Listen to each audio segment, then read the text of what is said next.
No, I'm here not as a doctor, but as a policy analyst from the Migration Policy Group. If you don't know us, we are based here in Brussels, and we've been working since 1995 on legal migration, diversity, and anti-discrimination issues.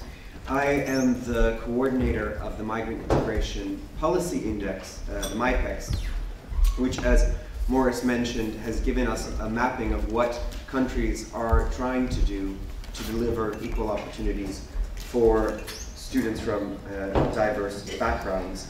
The study results are fully available on mypex.eu, and there you can also go to the download section and download versions of the report in French or in Dutch, if that interests you.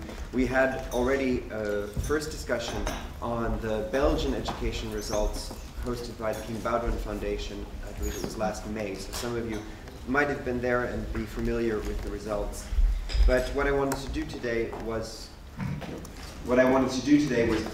present to you some of the results that we found when we looked in the education sector to see what targeted policies are being offered for newcomer children particularly, but also for children from diverse backgrounds who might have specific sets of needs. Now, I don't know if I can get my PowerPoint up here. Seems all I can show you are the different speakers that you don't have today.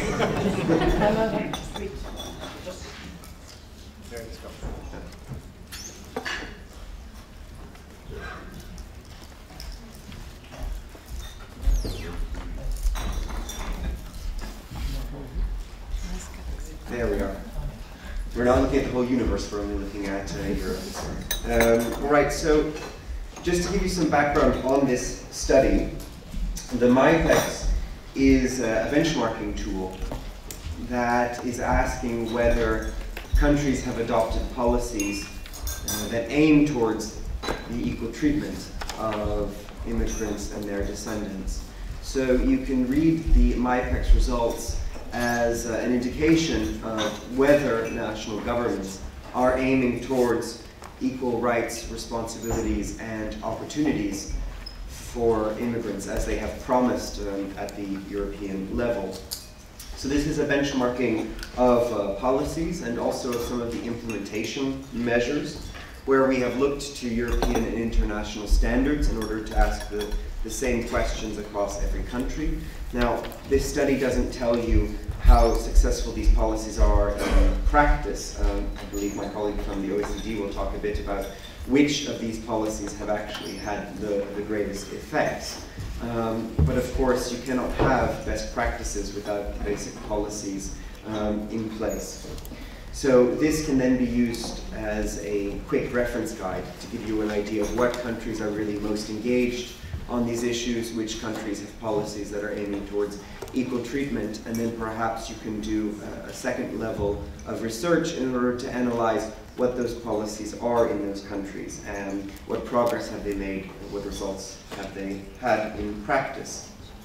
Education is just one of the many areas of societal participation that we investigate in the MIPEX. We give you the same answers for every EU member state, Norway and Switzerland, but also for some traditional countries of immigration, Canada, the United States, and now Australia. And we're also looking to expand it to new countries of immigration. We just recently added Japan.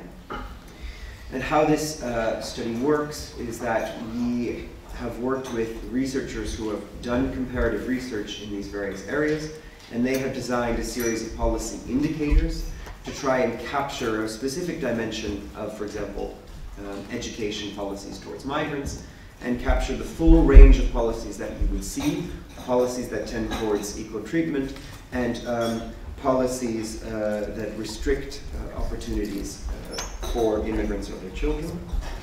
And then, on the basis of these comparative questions, we have asked national legal experts in each country to answer and to peer review those answers based on what are the laws and policies that have been passed.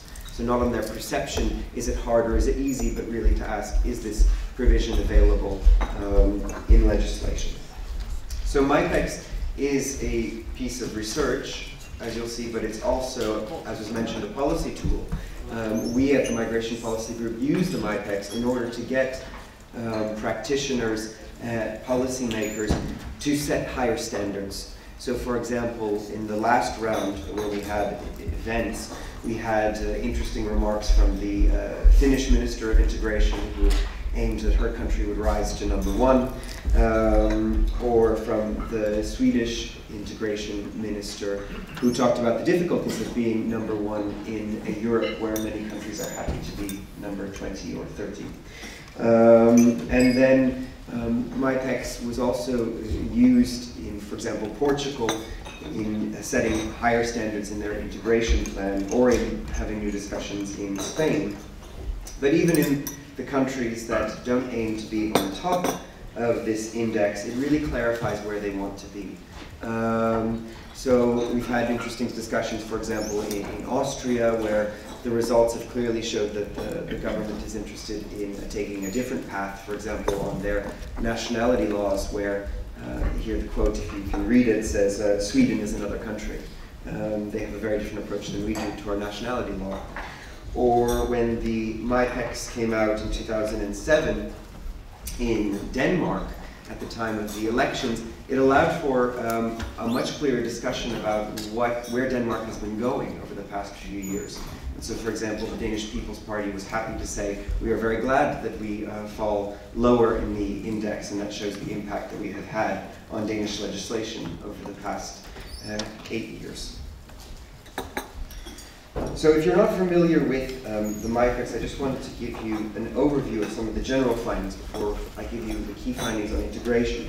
So again, this is an aggregate of the 7 areas that we look at in integration policy, and the countries that tend towards the pink are countries that have policies that are aiming towards equal treatment.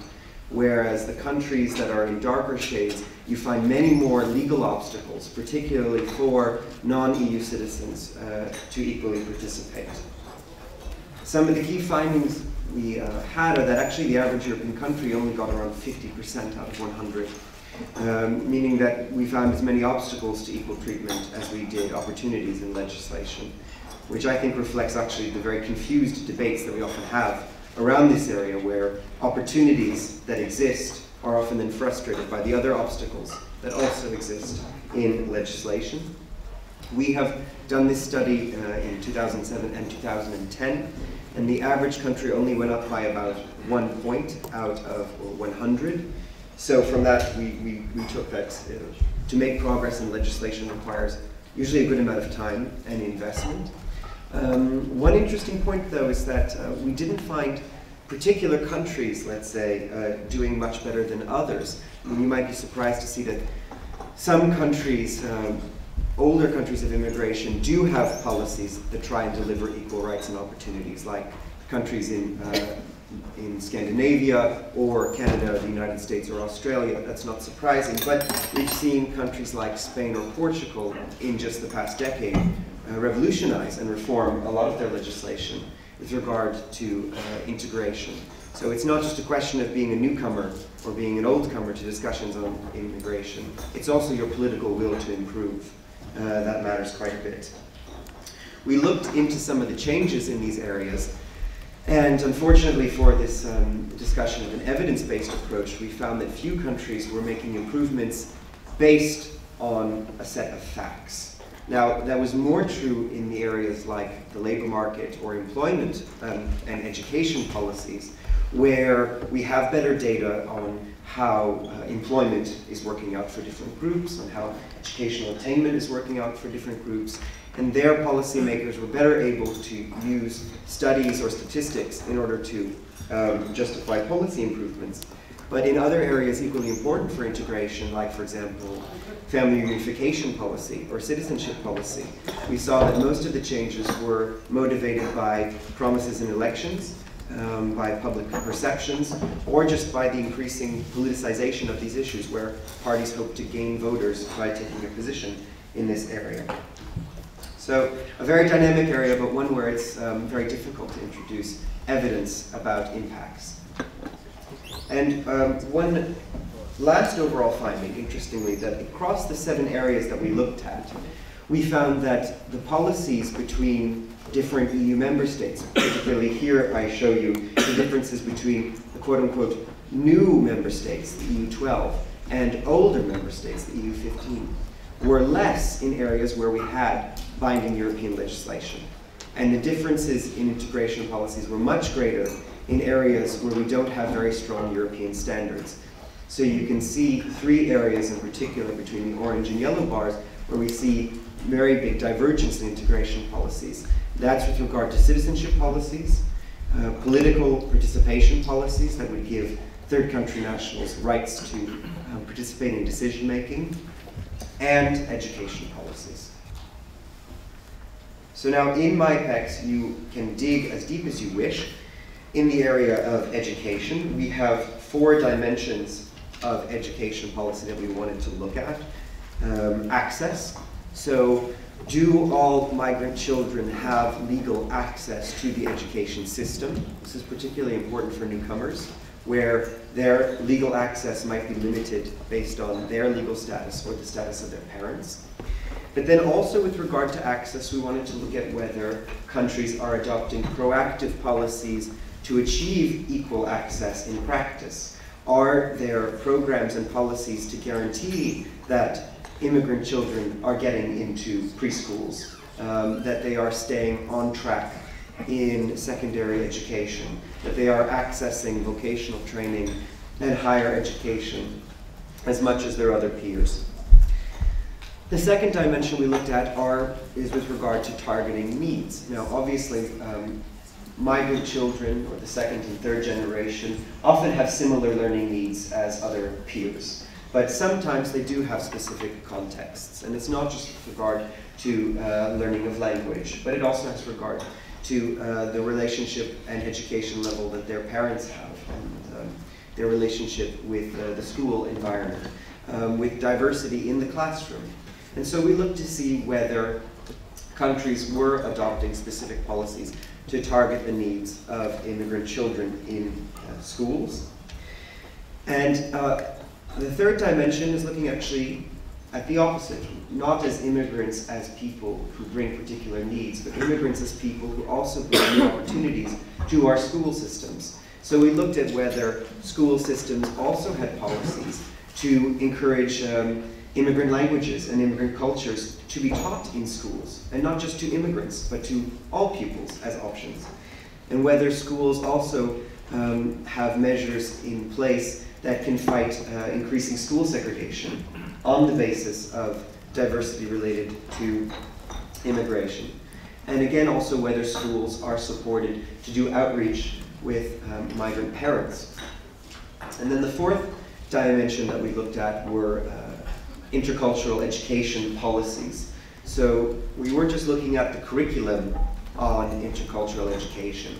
Is there an explicit curriculum? Is it integrated into different subjects and also taught as its own subject? But broadly, we looked at whether education systems are encouraging schools to adapt their school day in order to reflect the needs of their pupils. Whether it's possible for schools to adapt the school day, to adapt other areas of the curriculum, and whether also the teaching force is adapting to reflect the students that they are serving.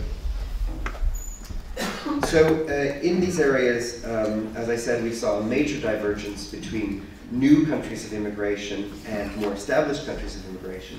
But generally, countries in Europe here did not do as well as they did in other areas of integration policies. Again, only around the 50% mark, much further below countries like Canada or Australia.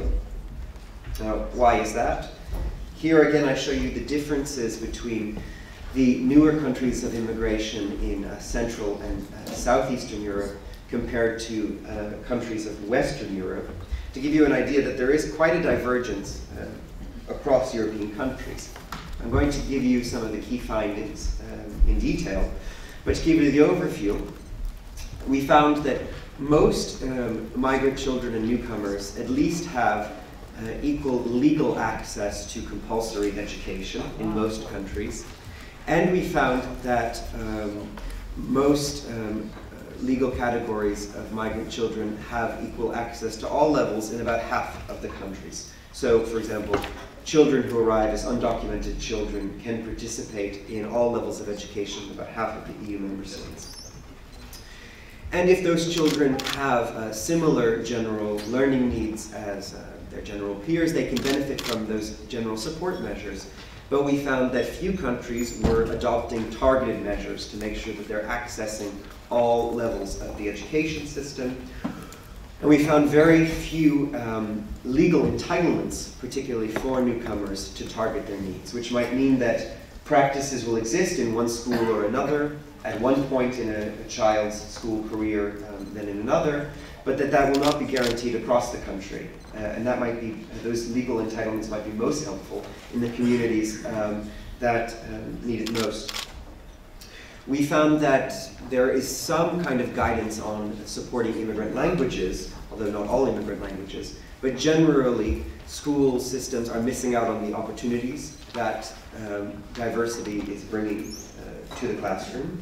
And particularly that we found very few systems that are trying to diversify schools and trying to diversify the teaching staff. Likewise, there is some sort of intercultural education curriculum in most countries, but the support that is given to intercultural education from national or, let's say, regional education policy is rather uneven. And this is in rather stark contrast to countries like Canada or Australia, and also to a certain extent to the United States. So here I've put those countries' scores in the 4 dimensions of education policy in comparison to the EU overall, which is in orange.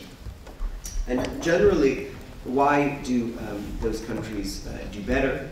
You might say it's partly about their history, but it also is about the policies that they adapt. And in Canada and Australia, their approach to multiculturalism is about, on the one hand, targeting needs of diverse pupils, but also about recognizing the benefits that diversity brings to all children. So that means, for example, that in those countries you see a stronger approach in terms of intercultural education and also in terms of teaching immigrant languages or immigrant cultures in the mainstream classroom to all pupils. In the United States, you don't see as many targeted programs in terms of new opportunities or intercultural education. That depends very much state by state, and if you're following debates in the United States, you know of some states which are actually really restricting opportunities for teaching diversity, for example, Arizona. But the United States does have a very helpful federal framework for targeting the needs of minority pupils, children who come from limited English proficiency households, and also Hispanic children, to make sure that all schools have to be accountable in terms of the performance of these children, and they have to adopt particular policies to reach out to those children and to their parents.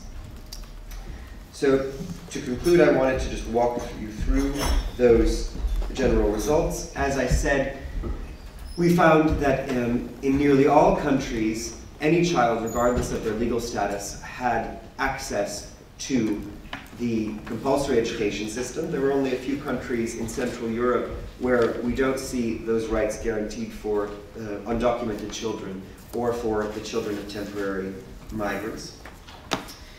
And that in about half of the countries, children, whatever their legal status, have the right to pursue their full educational career through higher education. But we didn't find that many targeted measures that were helping children to go through each of those levels. We did tend to see targeted measures in countries like Denmark, Finland, Belgium, the Netherlands, and also, interestingly, Portugal, a new country of immigration, but where the High Commissioner for Immigration and Intercultural Dialogue has developed a lot of interesting centralized projects.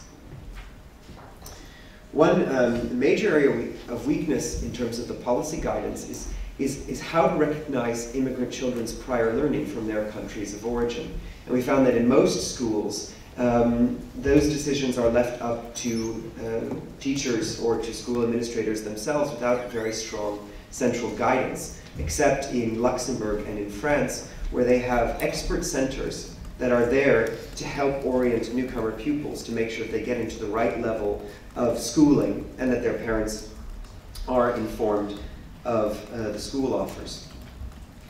I also noted that we didn't find many legal entitlements for newcomer children or other measures that were targeting the needs of other immigrant children. You will note that the Nordic countries tend to have a much stronger score here in terms of targeting needs.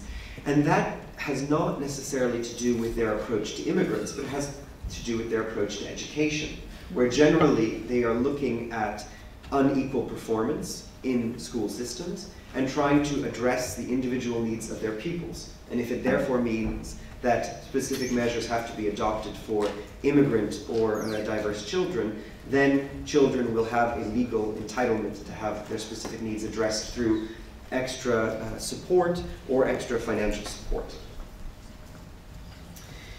Interestingly, while learning the language is certainly a priority that you hear in integration discussions, we found that the language support that's often offered to children in the school system is often not held up to the same standard as the rest of the curriculum, in the sense that there's not a requirement that teachers here be trained in teaching the language to people who do not have, who have a limited knowledge in this area. Or we didn't find sustained support for learning the language from primary through to secondary education. And in some countries there also was not a set of common curriculum or common support measures that would help teachers who are offering these kind of courses. I also noted that most school systems were missing out on the opportunities for migrant pupils. So we did see that there is some kind of guidance often on how to incorporate immigrant languages into the school day. But that often might be just helping some immigrant language speakers to get some kind of support outside the school day, or perhaps in parallel, often funded by their country of origin, but not to teach immigrant languages as part of the foreign language offer, or to bring immigrant cultures into discussions in the general curriculum. And certainly very little being done to target the segregation of immigrant children or the descendant of immigrant children into certain types of schools. And lastly, as I said, we saw rather uneven support for implementing intercultural education in terms of national or regional guidance and support for schools that wish to adapt the school day.